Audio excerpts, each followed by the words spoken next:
تعالوا بقى كده، بص شوفوا عملت لكم تحفه النهارده، حاجه كده روعه كده. بصوا، عشا خفيف ولذيذ كده مع عجينه هشه كده، المناقيش السوري في البيت بكل سهوله. طبعا زي ما انتم شايفين كده، عملناها باللحمه المفرومه بالصدق مع التشيز كده مع الفلفل الرومي. حاجه تحفه كده زي ما انتم شايفين التشيز، جبنه وقوام الجبنه حاجه خفيفه مع السمسم كده. يا سلام يا سلام، تحفه. يلا بينا بقى نبلش بالمكونات. عندنا نص معلقه كبيره من الخميره، وتلاتة كوب من الدقيق، ونص معلقه كبيره من البيكنج باودر، وأربعة جرام من الملح، ومعلقة سكر كبيرة كده، وكوب من الحليب. هنستخدم بس العجينة دي هتحتاج مننا كوب من الحليب، وأربع معالق من الزيت، ممكن نستبدلهم بزبدة عادي. وعندنا حبة من البيض، بيضة بدرجة حرارة المكان. وبنعجن المكونات دي كده كلها مع بعضها لحد ما بنوصل للقوام المطلوب. وبعد ما بنوصل للقوام المطلوب بنغطيها بس لمدة نص ساعة. وبعد نص ساعة بقى زي ما انت شايفين كده غطيناها، بعد نص ساعة بنشوف العجينة كده، بنعمل لها اختبار، بنكورها طبعا. طبعا كورناها هنا عملت معانا 6 كور. بنبدأ نفردها بقى فردة المناقيش كده بالطول أو بيضاوية كده زي ما انتم شايفين كده. عندنا جبنة طبعا شوية دقيق جنبنا كده عشان نفرد بيهم. وعندنا هنا الشبك بتاعنا أو النشابة أو أي حاجة تقدروا تفردوا بيها في البيت عندكم.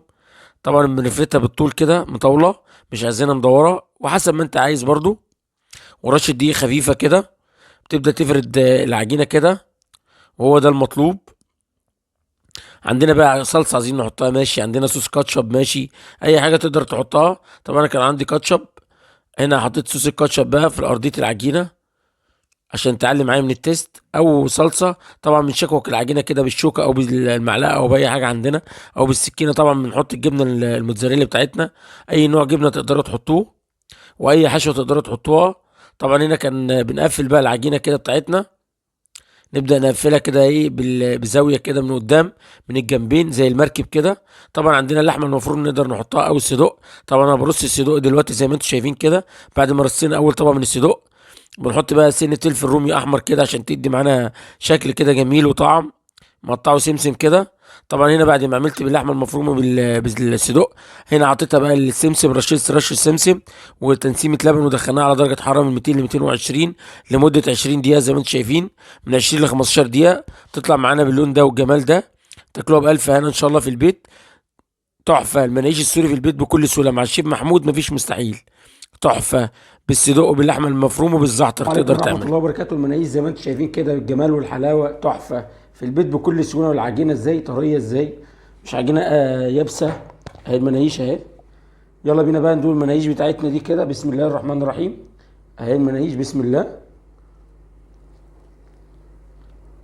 مم. تحفة.